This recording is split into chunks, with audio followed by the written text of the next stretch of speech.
even people who have disagreed with MacArthur's stand and have shut the church or adapted to all the government restrictions, and there's a conversation to have about masks or whatever. I'm open to that conversation. I recognize there are some hard questions, but I think even many who did disagree with MacArthur have benefited from his stand.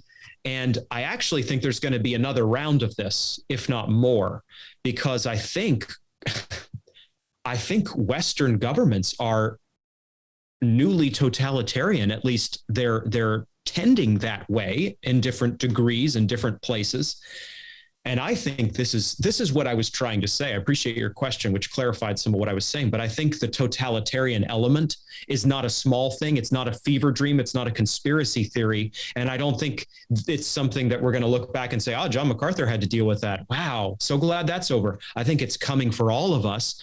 And that means we need to go back first and foremost to biblical foundations of the church and the state. We need to recognize we do not have ultimate allegiance to Caesar. Full stop. We have ultimate allegiance to Christ. He is the head of the church.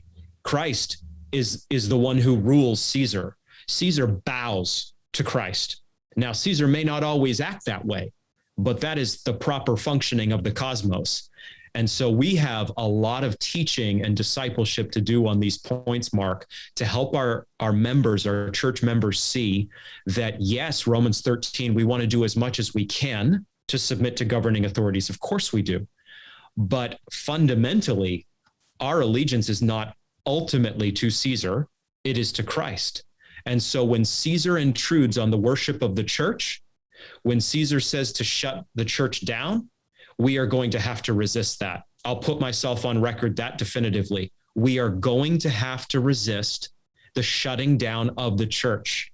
The church cannot shut down, certainly in broad form. If there is some sort of horrific outbreak, then we have hard questions to ask. Although, let me even say this. John Owen went back into London at the height of the plague in his context in the 17th century, and he started preaching again. And John Owen was not on the radical keep the church open side. He complied with authorities who told him to shut it down. And eventually he hit his boiling point. And he realized people need the preaching of the word, and who are Christians, and people who are non-Christians need the preaching of the gospel to be saved.